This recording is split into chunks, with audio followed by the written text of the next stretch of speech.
बनियो तुम बहुत अच्छे हो। मुझे तो ये सब सोचकर ही गुदगुदी सी हो रही है कि कुछ दिनों में हमारी शादी होने वाली है। तुमसे शादी करने से ज़्यादा तो मैं तुम्हारा रॉयल पैलेस और उदयपुर घूमने के लिए एक्साइटेड हूँ। वाह, सुनने में भी कितना अच्छा लग रहा है ना। तुम उस पैलेस के राजकुमार और मैं राजकुमारी। अच्छा, तो इसका मतलब तुम इस पैलेस की राजकुमारी बनने के लिए मुझसे शादी कर रही हो, मुझसे प्यार नहीं करती हो? अरे नहीं बाबा, वो तो मैं ऐसे ही कह रही थी।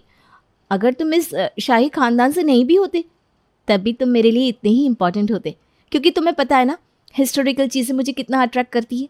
इसलिए मैं तो वेट नहीं कर पा रही हूँ तुम्हारी हवेली और उदयपुर देखने के लिए। अरे बाबा, मैं तो ये सब सुन सुनकर इतना परेशान हो गया हूँ कि मैंने डिसाइड कर लिया कि शादी तो जब होगी तब होती रहेगी। पहले मैं तुम्हें अपना पैलेस घुमा देता हूँ।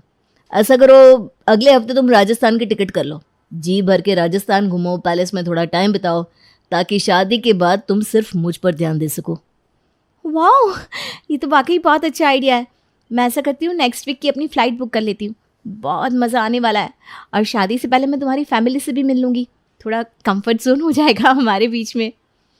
अगले हफ्ते की फ़्लाइट से ही रूही राजस्थान पहुँच जाती है। रूही मुंबई की आज़ाद ख्यालों वाली लड़की थी। उसकी परवरिश मुंबई के एक पोश इलाके में रहने वाले उच्च वर्गीय परिवार में हुई थी। माता पिता के पास पैसों की कोई कमी नहीं थी। उन्होंने रूही को अच्छी शिक्षा के साथ साथ खुलकर जिंदगी जीने की आज़ादी भी दे रखी थी। 25 साल की रूही की सोशल मीडिया के जरिए एक दिन अभिमन्यु से मुलाकात होती है। धीरे धीरे दोनों की दोस्ती होती है और बातों का सिलसिला ऐसा चलता है कि दोनों को एक दूसरे के साथ बातें करना और समय बिताना बहुत अच्छा लगने लगता है। 1 साल की चैटिंग के बाद अभिमन्यु रूही को शादी के लिए प्रपोज कर देता है। अभिमन्यु जैसे शाही परिवार से ताल्लुक रखने वाले लड़के के साथ अपनी शादी के बारे में सोचकर ही रूही के पेट में तो तितलियां नाचने लगती है। वो अपने रिश्ते के लिए बहुत एक्साइटेड थी। इसीलिए जब अभिमन्यु से राजस्थान आने के लिए कहता है तो वो खुशी खुशी राजस्थान आने के लिए तैयार हो जाती है। रूही जैसे ही एयरपोर्ट से बाहर आती है तो देखती है कि सामने अभिमन्यु अपने साथ 2-3 लड़कियों को लेकर खड़ा है, जिन्होंने घाघरा चुनरी पहन रखी थी और घूंघट से अपना चेहरा ढका हुआ था। शॉर्ट ड्रेस पहने हुए रूही तेज कदमों से अभिमन्यु के पास आती है और उसके गले लग जाती है।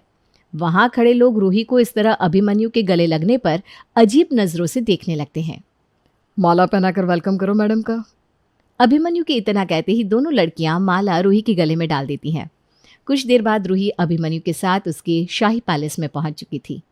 वाओ अभिमन्यु, तुम्हारा पैलेस तो बहुत ही खूबसूरत है। हमारा मुंबई वाला फ्लैट तो उसके सामने कुछ भी नहीं है। अभी तो तुमने बस हमारा शाही पैलेस देखा है। जब तुम कल हमारे और परिवार के लोगों के साथ मिलोगी और उनके साथ टाइम स्पेंड करोगी ना तब तुम्हें राजस्थान की असली खूबसूरती समझ में आएगी। अभिमन्यु की बात सुनकर रूही बड़ी सी स्माइल करती है। इनसे मिलो, ये मेरी बड़ी माँ है, ये काकीसा और ये मेरी मासा। हेलो। हमारे यहाँ जब किसी से मिलते हैं ना तो खम्मा घड़ी कहते हैं, हेलो नहीं। अब आप हमारे घर की बहू बनने वाली हैं तो हमारी परंपराओं को जितना जल्दी अपनाना सीख लेंगी उतना ही अच्छा होगा। ओके, खम्मा घड़ी। और ऐसा करो, लड़कियों रूही को ले जाओ और कुछ ढंग के कपड़े पहना दो। ये पहनावा हमारे यहाँ नहीं चलेगा। यहाँ तो हमारा पारंपरिक घाघरा चोली ही चलता है। अरे भाई, अभी से आदत डालेंगी तभी तो कल को हमारी परंपराएं निभा पाएंगी। क्या छोरी? अभिमन्यु की माँ की बात सुनकर रूही थोड़ी सी हैरान हो गई, क्योंकि उसने तो सोचा ही नहीं था कि आज पहली बार मिलने पर ही अभिमन्यु की माँ उसके पहनावे पर प्रश्न चिन्ह लगा देगी। खैर, अभिमन्यु की माँ और बड़ी माँ के कहने पर रूही कपड़े बदलकर घाघरा चोली पहन लेती है। देखो रूही, हमारे यहाँ घूंघट लेने की परंपरा है और हम उम्मीद करते हैं कि इस घर की होने वाली बहू के नाते तुम हमारी परंपरा और रीति रिवाज का सम्मान करोगी ना बेटा? अरे हाँ काकी साहब, बिल्कुल भी चिंता मत करो।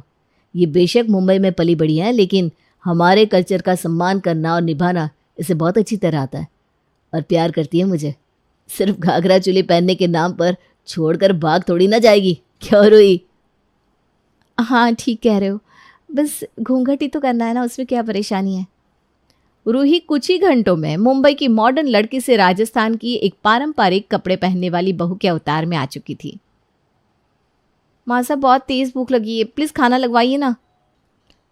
देख छोरी, तू पहले ही सोच ले कि तुझे इस घर में मेहमानों की हैसियत से रहना है या होने वाली बहू की।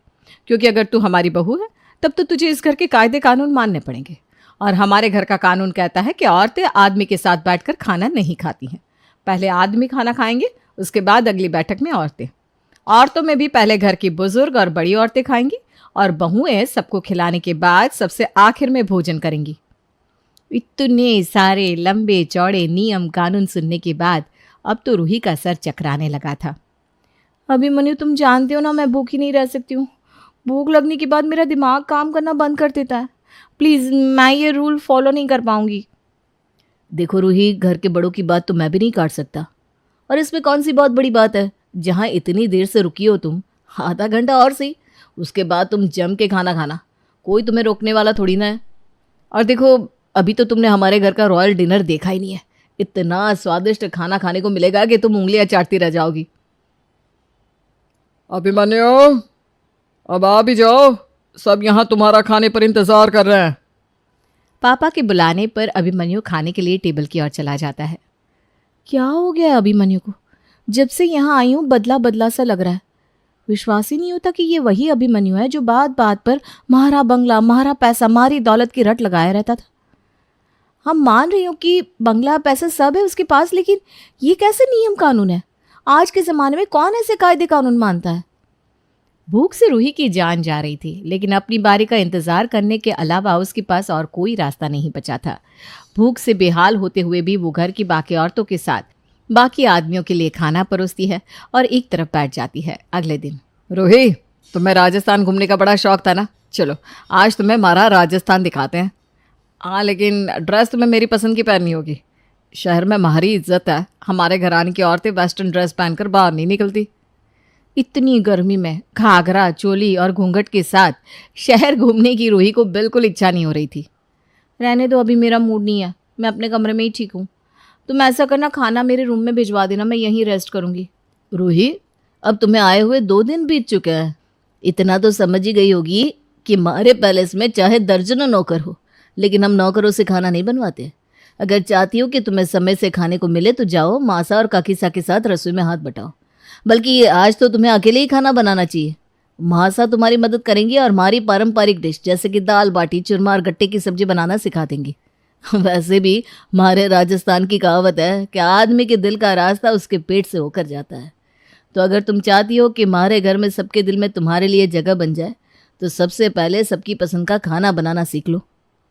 मैं खाना बनाना नहीं जानती। अरे मेरे पापा ने कभी मुझसे चाय तक नहीं बनवाई। कुक है ना मेरे घर पर। और तुम तो कहते थे तुम रॉयल फैमिली से हो, तो तुम्हारे यहाँ रॉयल फैमिली में औरतों को कोई लग्जरी नहीं मिलती क्या? वैसे ही घाघरा चोली पहनकर घूंघट करके पूरा दिन रसोई में खाना बनाए और खाए भी सबसे आखिर में। ये भला क्या बात हुई? औरत है तो उसकी अपनी चॉइस नहीं हो सकती क्या?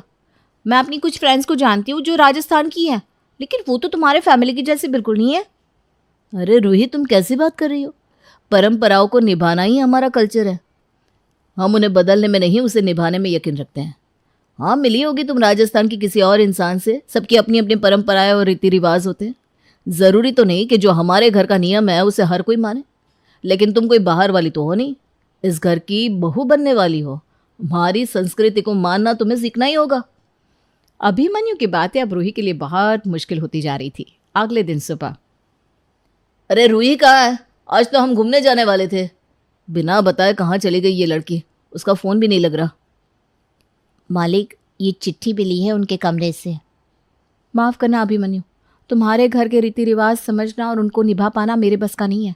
मैं आज के ज़माने की लड़की हूँ। इतने बंधनों में बंध कर मैं नहीं रह सकती। थारा बंगला, थारी दौलत, थारा ससुराल, थारी बहू, सब तुम्हें मुबारक। शाही पैलेस की रानी बनने के एवज में मैं अपनी आज़ादी की बलि नहीं चढ़ा सकती। मैं तुम्हारे कल्चर को गलत नहीं कह रही हूँ अभिमन्यु, लेकिन माफ़ करना, मैं इस कल्चर के लिए नहीं बनी हूँ। तुम्हें तुम्हारे राजमहल के लिए कोई और रानी मिल जाएगी। मैं मुंबई वापस जा रही हूँ। जब तक चिट्ठी अभिमन्यु के हाथ आती है, रूही देर रात की फ्लाइट लेकर अपने घर पहुंच चुकी।